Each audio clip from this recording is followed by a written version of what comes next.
किसी लड़के का विवाह नहीं हो पा रहा है या किसी लड़की का विवाह नहीं हो पा रहा है, अन्य कोई दोष नजर नहीं आता है, उसके उपरांत भी विवाह नहीं हो पा रहा है, अन्य उपाय करके आप लोग थक गए हैं, तो मैं बताता हूं आपको एक जबरदस्त उपाय, एक जबरदस्त साधना, एक जबरदस्त पूजन हवन आदि। यदि कुंडली में ऐसी कोई बात नजर नहीं आती है, फिर भी विवाह नहीं हो पा रहा है, तो हो सकता है परिवार में पितृदोष हो। सबसे पहले परिवार का पितृदोष दूर करने का उपाय करें, पितरों की मुक्ति का उपाय करें, उसके बाद में एक साधना करें।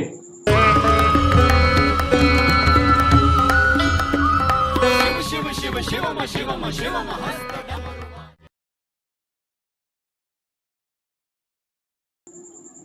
एस्ट्रो पार्क में आपका स्वागत है।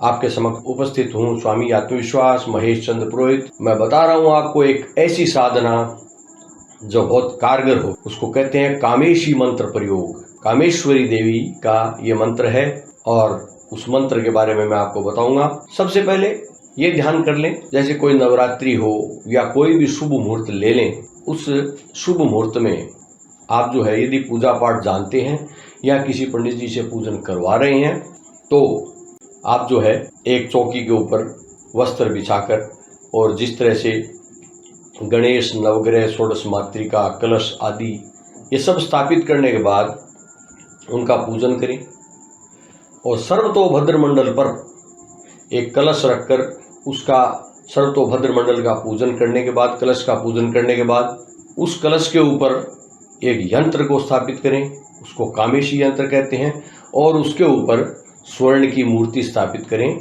अपने सामर्थ्य के अनुसार, और उसकी प्राण प्रतिष्ठा करने के बाद उस पर कामेश्वरी देवी का पूजन करें। तो मंत्र बताऊंगा। सबसे पहले मैं एक विनियोग बताता हूं, और यदि आप पूजा पाठ नहीं जानते हो तो आप सीधे मंत्र का जप भी करें लंबे समय तक। उसके पश्चात जितनी संख्या में बताए गए जब पूरे हो जाएं तो किसी पंडित जी को बुला करके पूजन हवन आदि बाकी के कार्य संपन्न करवा लें।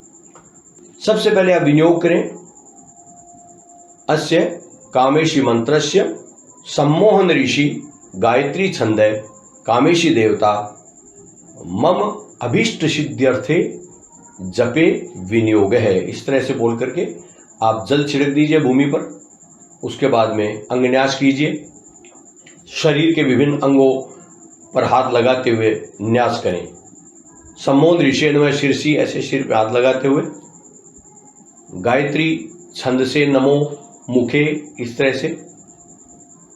उसके बाद में कामेशी देवता ये नमः है, हृदय में हाथ लगाए, और उसके पश्चात विनियोगाय नमः सर्वांगे, सभी शरीर के अंगों को छू लें।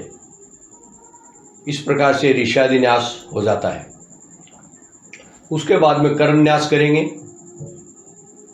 दोनों अंगूठे जो हैं वो आपस में मिलाकर ऐसे बोलेंगे, ह्रीम अंगुष्ठाभ्याम नमः, तर्जनी को मिलाकर के क्लीम तर्जनीभ्याम नमः, मध्यमा को मिलाकर के ऐं मध्यमाभ्याम नमः, अनामिका को मिलाकर के ओम ग्लूम अनामिकाभ्याम नमः, और कनिष्ठिका को मिलाकर के स्त्रीम कनिष्ठिकाभ्याम नमः। और फिर दोनों हाथों को ऐसे और ऐसे दोनों तरफ से ह्रीम क्लीम ऐं ग्लूम स्त्रीम कर तल कर्पिष्ठाभ्याम नमः, इस तरह आप करादि न्यास कर लेंगे। उसके पश्चात हृदयादि षडंग न्यास करेंगे। ह्रीम हृदयाय नमः, क्लीम शिरसे स्वाहा, ऐं शिखायै वसट, ग्लूम कवचाय हुम, स्त्रीम नेत्रत्रयाय वोषट। ह्रीम क्लीम ऐं ग्लूम स्त्रीम अस्त्राय फट, इस तरह से जो है करेंगे। इस प्रकार से आप न्यास करें। न्यास करने से विभिन्न देवताओं की स्थापना शरीर के विभिन्न अंगों पर हो जाती है। उसके पश्चात आप कामेशी देवी का ध्यान करेंगे।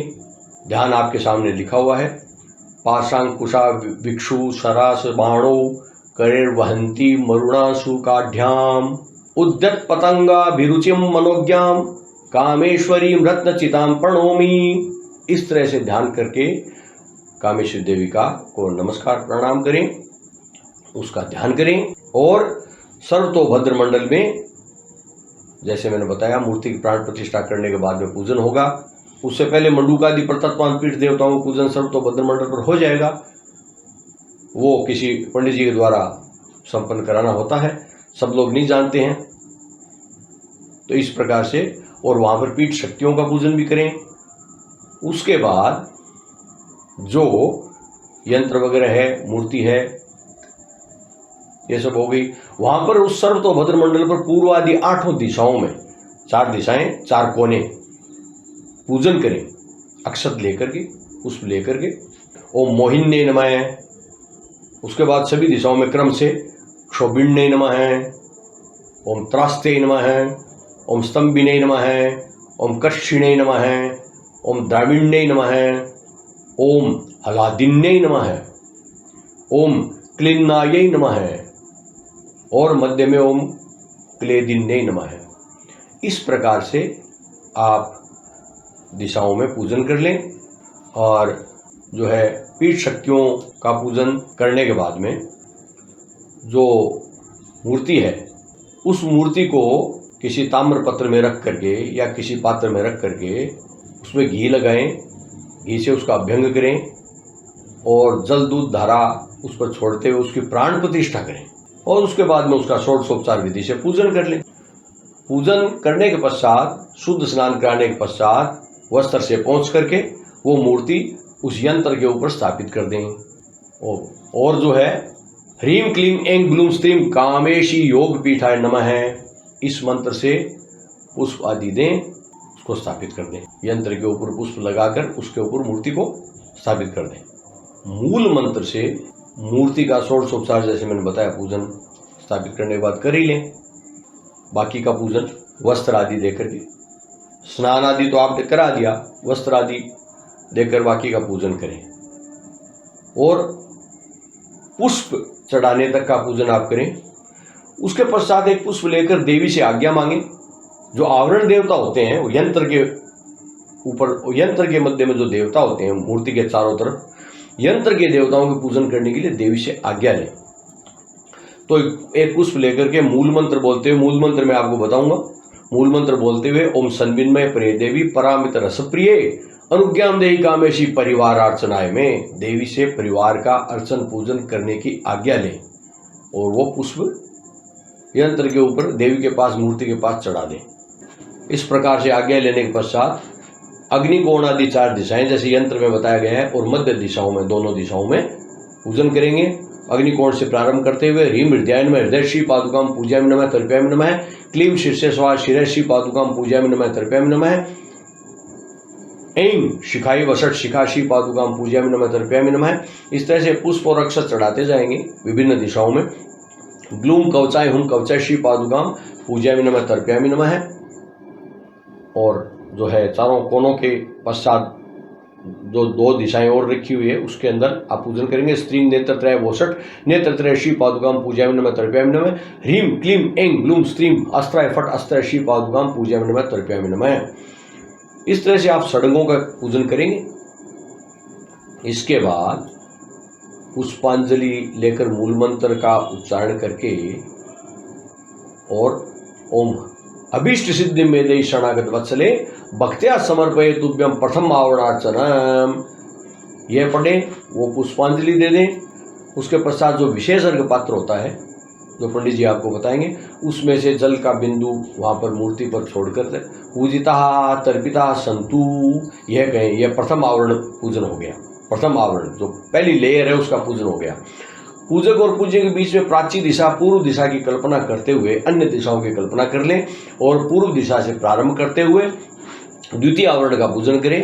पूर्व में प्रारंभ करते हुए ओम मकर ध्वजाय नमः मकर ध्वजाय श्री पादुकाम पूजयामि नमः तर्पयामि नमः, ओम कंदर्पाय नमः कंदर्पाय श्री पादुकाम पूजयामि नमः तर्पयामि नमः, ओम मन्मथाय नमः मन्मथः श्री पादुकाम पूजयामि नमः तर्पयामि नमः, ओम कामदेवाय नमः कामदेवाय श्री पादुकाम पूजयामि नमः तर्पयामि नमः।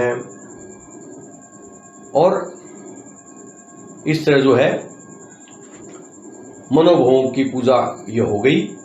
फिर पुष्पांजलि दें। वही बोलते हुए अभिषिद्ध में शरणागत वत्सले भक्त्या स्वरूप तुभ्यम द्वितीय आवरणार्चनम द्वितीय आवरण पूजिता तर्पिता संतु पुष्पांजलि चढ़ा करके विशेष आर्घ्य से जल छोड़ दीजिए और प्राच्यादि कर्मेण अष्टदल जो है उसके अंदर पूजन करेंगे।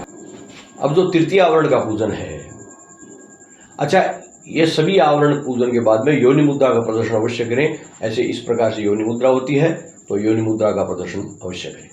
इसके पश्चात तृतीय आवरण का पूजन होगा। तो जो अष्टदल बने हुए यंत्र के अंदर तो पूर्व से प्रारंभ करते हुए अक्षत और पुष्प लेते हुए पूजन करें। ओम अनंग रूपायै नमः, अनंग रूपा श्री पादुकाम पूजयामि नमः तर्पयामि नमः। इस प्रकार से वो छोड़ दीजिए यंत्र के ऊपर पूर्व दिशा में। उसी प्रकार से अष्टदल का पूजन आप घड़ी की दिशा में करते जाएंगे। ओम अनंग मदनाय नमः, अनंग मदना श्री पादुकाम पूजयामि नमः तर्पयामि नमः। ओम अनंग मन्मथायै नमः, अनंग मन्मथा श्री पादुकाम पूजयामि नमः तर्पयामि नमः। इस प्रकार से आप चढ़ाते जाएंगे अक्षत और पुष्प। ओम अनंग कुसुमायै नमः, अनंग कुसुमा श्री पादुकाम पूजयामि नमः तर्पयामि नमः। ओम अनंग मदन परायै नमः, अनंग मदन परा श्री पादुकाम पूजयामि नमः तर्पयामि नमः। इस तरह से घड़ी की दिशा में चलते जाएंगे, आप पूजन करते जाएंगे, पुष्प और अक्षत चढ़ाते जाएंगे यंत्र पर। ओम अनंग शिशिशिरायै नमः, अनंग शिशिशिरा श्री पादुकाम पूजयामि नमः तर्पयामि नमः। ओम अनंग मेखलायै नमः, अनंग मेखला श्री पादुकाम पूजयामि नमः तर्पयामि नमः। इस प्रकार से पुष्प चढ़ाते जाएं, पूजन करते जाएं। ओम अनंग दीपिकायै नमः, अनंग दीपिका श्री पादुकाम पूजयामि नमः तर्पयामि नमः। तो इस तरह अष्टदलों का पूजन ये हो गया। उसके पश्चात पुष्पांजलि दें, वही मंत्र बोलते हुए अभीष्ट सिद्धि में दे शरणागत वत्सले भक्त्या स्वरूप तुभ्यम तृतीय आवरणार्चनम। फिर विशेष अर्घ्य पात्र से जल लेकर के चढ़ाए मूर्ति पर। तृतीय आवरण है पूजिता है तर्पिता है संतु। फिर योनि मुद्रा से प्रणाम करें। अब उसके पश्चात बाहर के जो चौकोर दिख रहे हैं उसको भूपुर बोलते हैं।